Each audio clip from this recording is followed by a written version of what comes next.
Mm.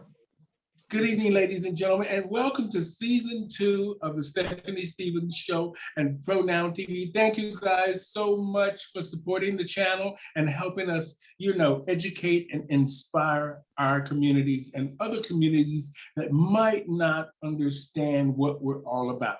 And now that we're all talking, this is an amazing thing. We are now going to be able to understand each other I think a little bit better because so many people are on the internet and all over the world, we're talking now. And this is a great thing. So today on the show, I decided to invite Miss Gia Barthory to my show. She is sort of like a spiritual leader. She has this crusade of just a different way of looking at things from the LGBT two-spirit pronoun community. I saw a lot of her stuff I thought would be quite interesting that we should mention. I watched a lot of the videos and she was doing certain spiritual dances and then also the Vampire Diaries kind of a spirituality thing. Also, I saw that she is an arch priestess, actress, and author of quite a few different books. And I was intrigued by this. And I thought, how does this play into our community? How does this play in the sense of just being yourself? So I want to say welcome, Gia Barthory. Bathory is fine, whichever. Okay, well, welcome to the show and season 2 of Pronoun TV and the Stephanie Stevens Show. Thank you and welcome. I hope I said some of this stuff right. My agent, she wrote down all this stuff and sent it to me for me to sort of caption to try to, so we could understand what your life is all about. But there was so much. So I was trying to put it in together the way she was saying it here, and I think we'll get the full story, and we'll hear it from you as we go along. So, where are you actually living? I currently live in Western Kentucky at the third incarnation of the Temple of Great Mother. Okay, now Kentucky's known for the Kentucky Derby. Have you ever been? I have. I actually started out as a milliner. I was a hat maker. I attended a school called Fleur de Paris in New Orleans, which was started by Coco Chanel and founded by her. And one of my passions was hat making, so I made a lot of derby hats. Well, that is I'm gonna be honest because I'm from the States. I'm from Orlando, but I've been living in Canada 33 years, and I always look forward to the Kentucky Derby because of the hats and the grandeur of it all. I could care less about horses racing and all that. It was all about the pomp and pageantry of the Kentucky Derby. So I want to just talk to you a little bit about, first, let's clear this so this way it's out, because she always, my agent, she has a way of correcting me every time. Your pronouns, what are your pronouns? I use feminine pronouns. Identification-wise, I identify as a serpent, but female pronouns are fine. Okay, wonderful. Now, let's talk about what you do. What is it that you actually do on a day-to-day that inspires you, and also you earn money? And what is it that you do? Is this I'll let you explain it. And then this way, because all this stuff that she wrote here, I think it's better for you to explain it, and then I'll get into the questions she put here. Okay. Well, I do a lot of things. I started out as a cabaret and burlesque entertainer back in the early 90s. And then I started getting into belly dancing, and I did that for about 17 years.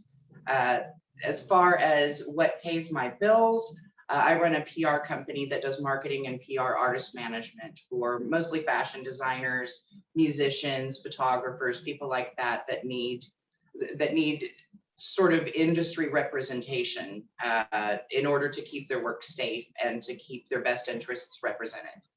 Okay. I run the temple currently, the Temple of Great Mother. We are the only traditional pagan temple in America.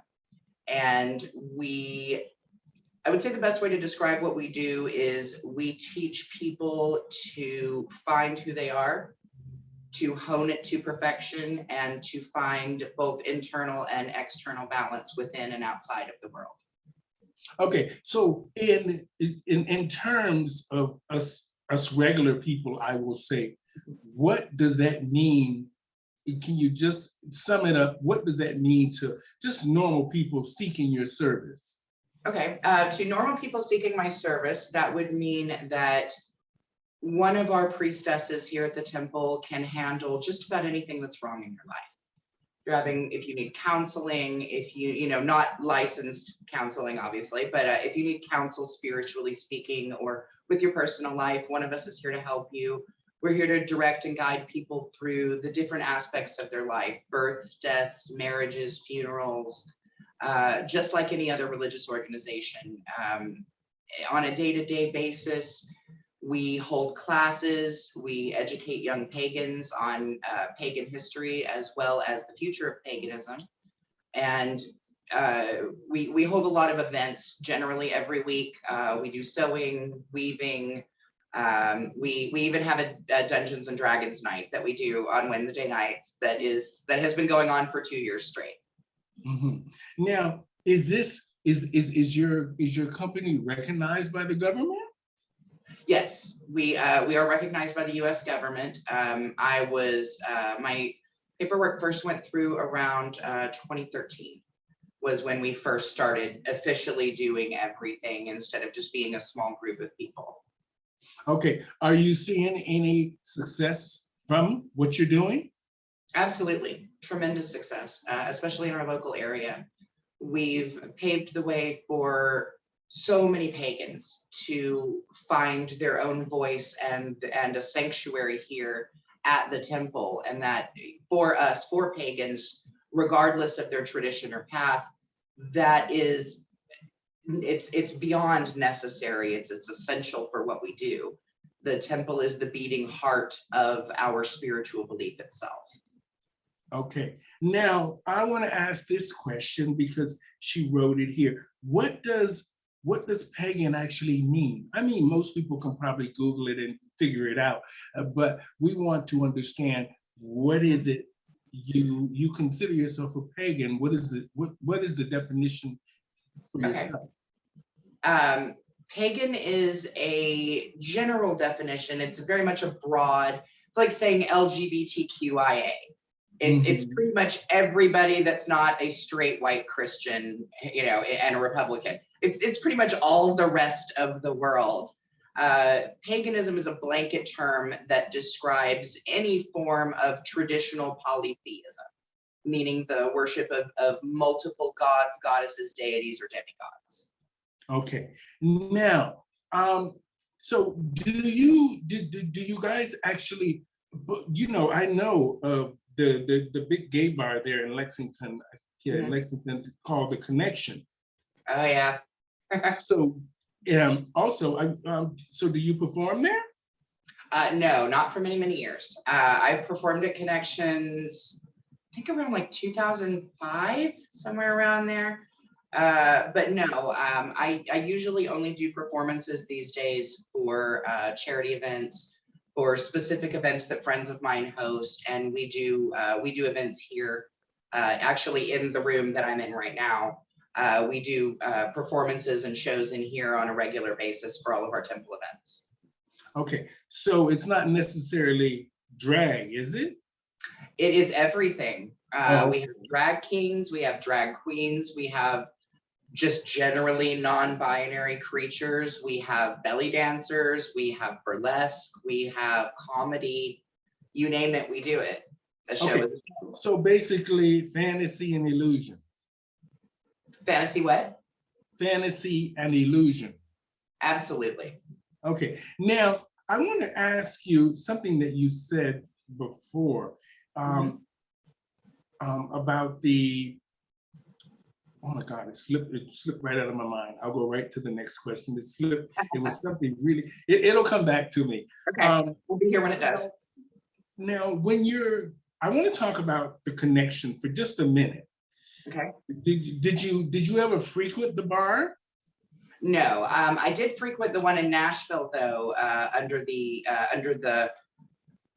safety wings of Miss Calpurnia Adams, Okay. many years ago. The reason I'm asking about the connection bar is because I wanted to know if you knew of a transsexual that was murdered by an army man there that made national news.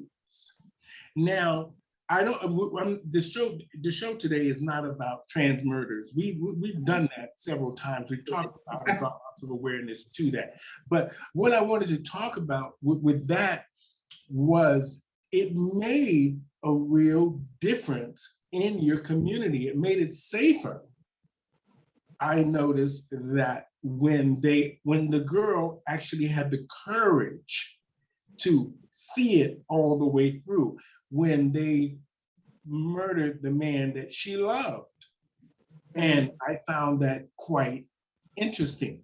I wanted to bring that up to you because I thought that you would know a little bit of the history about it, because I remember the show very vividly in my mind, that I thought it was an amazing thing that this trans woman stood up for the man that she loved that was murdered. And she saw the case to the end. Now, I saw a couple of videos of yours that I couldn't quite figure out. Okay. I want to just, when she said, involve rabbits? Huh? Did they involve rabbits? No, I don't know if it was, I don't think it was, it could have been you, but I saw a male in the mirror with reddish hair doing a trick with a string or something. Oh, that is, I don't know why that is still attached to me. That is a guy that back when I used to do the vampire balls, that was one of the guys that we hired, and he was a magician. And he used to tag me in all of these videos. I met him once, maybe twice. I think his name was Donovan or Damien or something like that. The reason I asked is, I mean, no offense, is I couldn't, she said to me here, because we thought it was you as a male. We thought it was you as a male. We couldn't figure it out. Why would you have this on your page? And no, that's not me, obviously. No, totally not me. Well, we thought, okay, because you know, when the girls start transitioning, they look a lot different. No, I transitioned in a time before digital cameras. Oh, okay. Now, let's talk about the Vampire Diaries. Now, you know, it's been a cult, cult, just. It is very much a cult. Yeah, for decades. Now, even with Interview with a Vampire and Twilight sagas and all of that stuff, do you actually believe in vampires? I believe that there are many kinds of creatures that walk the world that have been forgotten. We get so caught up in the internet and television and Snapchat and computers and even things like electricity that we forget that the world hasn't really changed that much in the past 2,000 years. I don't believe there are people who turn into bats and combust into flames in sunlight. No, absolutely not. But are there parasitic creatures that feed off of the energy of other people? Absolutely. Well, I understand the energy part, but have you actually ever seen someone actually, you know, bite somebody and draw blood? And yes, I have. Yes, I have. And they live like this? Yes, they do. So, what did you think? The reason I'm asking this is because you wrote all this stuff down here. What did I think? I thought it's none of my business. That's what I thought. Oh, okay. I was like, nope, none of my business. We will not be featuring that. So you are running this this spiritual temple, Mhm. and this is how you're making money by helping others understand who they are, just be themselves. And you are, what is your main goal from all of this? What do you want to see happen? Is this going to get bigger? I mean, just hosting parties and talking. Oh, yes, absolutely. Much bigger. Okay. Sorry, So, we just had package delivery come into the front door. Sorry. mhm, okay. The reason I'm asking is because when we have these groups and we have these platforms and we want to help across the world, and I think what caught my attention was the fact of the vampire thing, but my agent wanted me to focus on the spiritual part and the programs that you offer, so that way the LGBT community can understand, you know, what it is that you actually do. To best answer your question, I can give you a very good example for comparison. Are you familiar with American Horror Story? Mm-hmm. Did you watch Coven? Yes, I saw the thing with Lady Gaga and Joan Collins. The one. No, that was Hotel. Oh, The one with Jessica Lange, the one with the oh, I witches. saw that. That was near the beginning. Yes, that was the third Yes, season. I saw that. You can very much think of me as a Fiona Good, and this as Miss Robichaud's Academy. Oh, okay. Interesting. That's probably why this caught my attention, because I did watch the first few episodes of that, and then I watched on Netflix the kickoff of, I mean, a spinoff of that. I can't remember. Miss Nurse Ratched was very similar. Oh, Nurse Ratched with Sarah Paulson. Yes, it was very similar to, in a sense. Okay, so now, where do you guys do anything for the LGBT two-spirit pronoun community there? Are you involved in any way? Do you do shows in Pride or anything like that? Yep. I perform at almost every Pride that's been here over the past, I'd say, 10, 15 years. I do a lot of, there are a lot of LGBTQI places here that do events that specifically benefit the LGBTQI community in some way, shape, or form. And those are usually what I do. The temple itself, we attend those things. We help when things are needed with that. I often will help them produce the events, or we will provide them with entertainers, or in some cases, we will just provide them with a large amount of crowd to come and do so.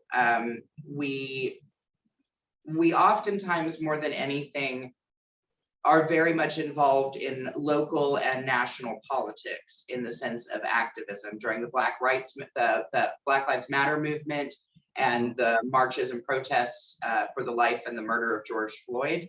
The temple went and made its presence known at those protests. We were very vocal about it. We were forefront in it, mainly because we see what happened to him not as part of our community, because that's not who we are. That's your community, not ours. But we see a kindred spirit in the suffering of the entire community of people of color, especially LGBTQI people of color, and the nightmares that they've gone through. We can see a kindred spirit in that oppression, in that suffering, and in that awakening that's currently going on, saying we will not tolerate this anymore. And if we have to do some things that are a little untoward in order to get change made, well, you know, No change was ever made over a dinner table. It was always over a battlefield. Well, we know things have definitely changed now, and Thankfully. they will never go back to the way they used to be. And the next 10, 15 years is going to be quite interesting, mainly for the young people. I think we're going to all be in for a rude awakening. But I want to ask you this. Are you in a relationship? I am. Okay, because the reason I say that is because I can tell that you're comfortable with yourself and you're happy. So I can sense that, and that is an amazing thing. And it's good that the girls out there that are trans or non-binary or whatever pronoun that they are, they can see a person like yourself comfortable in their own skin, and you talk very well. And the fact that you're doing something that's a little strange that most people wouldn't think trans women or non-binary or whatever the pronoun is would be involved in and doing. Usually we have a straight platform that says, okay, we're going to do this, we're going to do this, and we're going to do this. But the fact of, I like the fact of the spirituality, the spiritual crusade here. She also asked me to ask you, have you been well, you wrote the books, right? Have I what? You was an author of some books. Yes. Can you tell us the name of some of them? The first book is The Trouble with the Pears, and it is a historical fiction that sort of objectively looks at 16th century Eastern European aristocracy. Okay. The second book is a collection of poems that I wrote that are terribly depressing. Absolutely horribly depressing book. My third book. There? We can see the cover. You have any in front of you? We can see the cover. No, Okay. because I actually don't. My copies of the book are currently being borrowed by my friend's sister. Okay. Yes, I do. Oh no, wait, I don't. I'm sorry. No, I don't have them currently. If you go on my Facebook, there are pictures of the covers. Okay. Now, second one is Eyes of the Abyss, and the third one is Bacchanal. Oh, okay. Now, have you been in any movies? Yes, I have. Oh, any we might know? Quite possibly. Oh. I've been in a lot of like art films and very underground, independent kind of stuff, but mainstream wise, I was in 2009. I was in H.P. Lovecraft's Beyond the Wall of Sleep, where I got to work with horror legend Stacy Dixon and Lloyd Kaufman, as well as several people that are still friends to this day. And then in 2018, we started filming Vivian, which was a biographical film about the actress Vivian Lee. Now, I want to ask you about I saw a fashion show. Was that you in the fashion show? Yes, that was my fashion line that I had. That was for Allure magazine. Oh, okay. And are you still doing that? Yes, I am. Oh, you're still creating that. Okay. Now, what I found interesting, the reason I asked this is because being an entertainer myself, I can do a one-woman show for 2 hours without a thinking, and somebody helping me change costumes, this and that. But when I saw you performing, I thought to myself, and you don't have to answer. I mean, in return, we can just skip it. But I didn't see anything that showed me what you really do on the stage. You did a 10, most of the clips were 10 seconds or a blip, a bop in and a bop out. And you say you've been doing this for 2 years. You would think, because I've been doing cabaret for 20 years. But the reason I'm saying this is because it would have been easier for me to watch your videos and get the story. You know what I mean? Instead of me having to her to write me all this stuff here for me to try to understand, to put it together. Now, Uh-huh. the reason I'm asking about the entertainment factor is because wouldn't it have been easier to show your program and the people in your program performing and stuff like this here that would educate others and show them what you do that would entice other people because they would see people actually participating instead of you just doing a 10-second video of you belly dancing and that's it. I'm not sure what you're talking about when you say a 10-second video. Well, there's a There couple of are, videos. there's around, I think, It's 100 in your video. It's in your video archive. When you click on your videos on your Facebook page, when you click on your Oh, video. no, none of them are on Facebook. They're all on YouTube. Oh, well, the one she sent me the clip of was you belly dancing. Mm-hmm.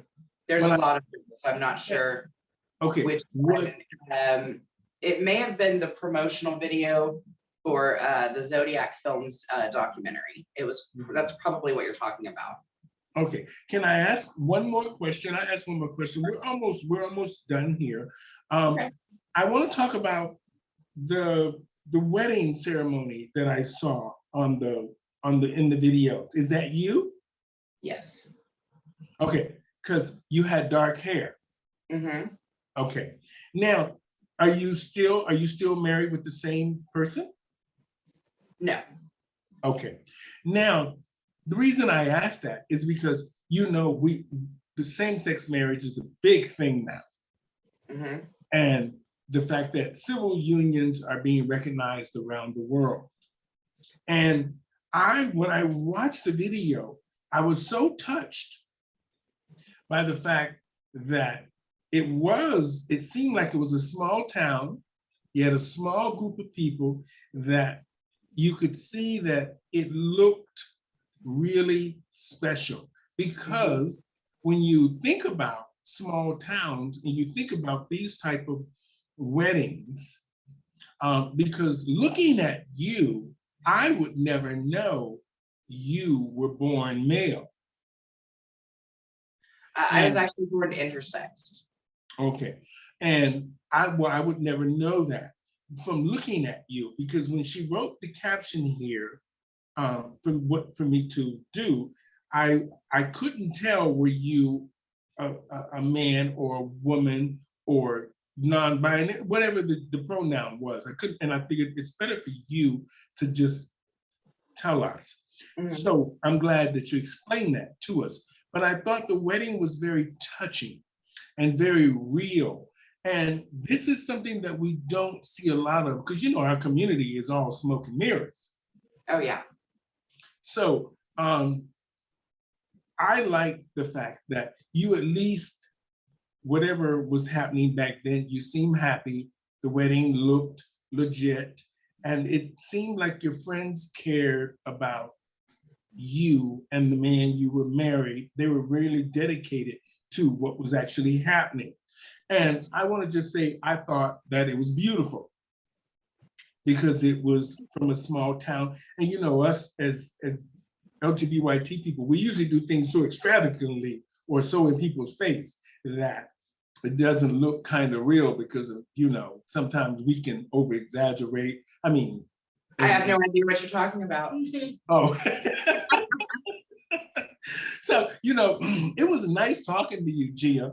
I'm glad you explained a lot to us here today. I know my agent, she's watching, and I know she's laughing.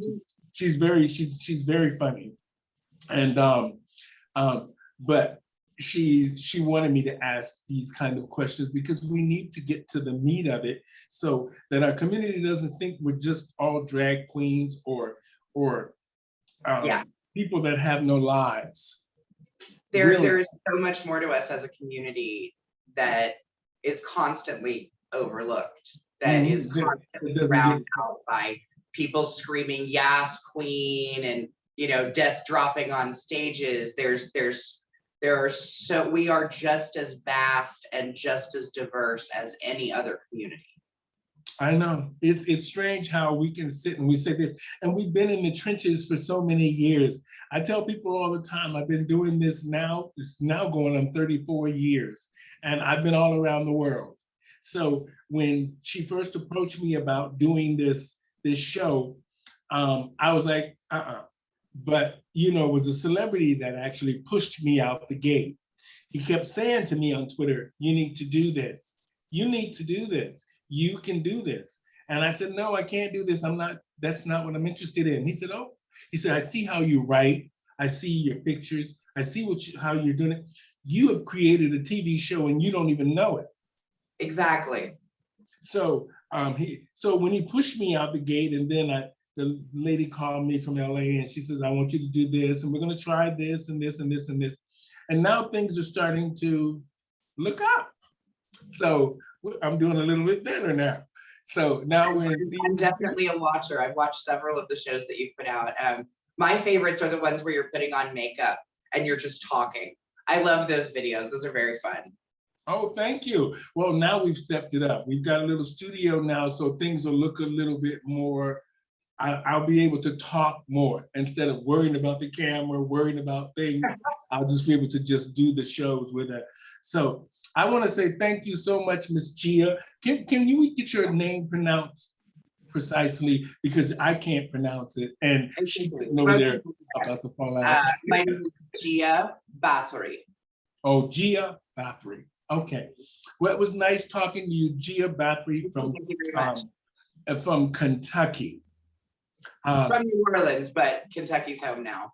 Okay, Kentucky home now. So thank you so much for sharing your story with us. I know we didn't get the full details, but we plan on doing a huge invite event, and so maybe you'll be able to come to Toronto when all of the madness is over, and maybe promote your book, and maybe do a little performance or something for us. We'll see how it all pans out as we go back into hopefully getting back to normal.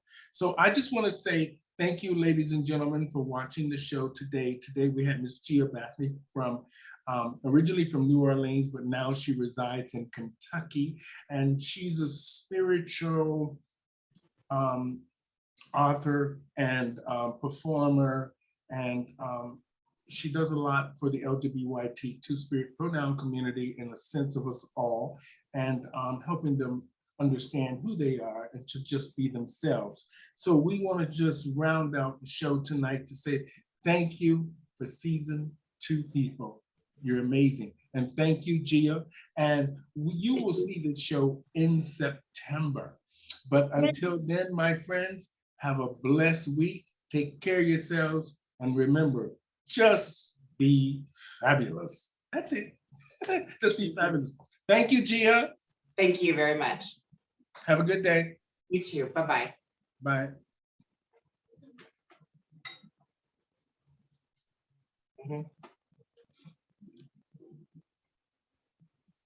I don't know how to turn it off. There we go.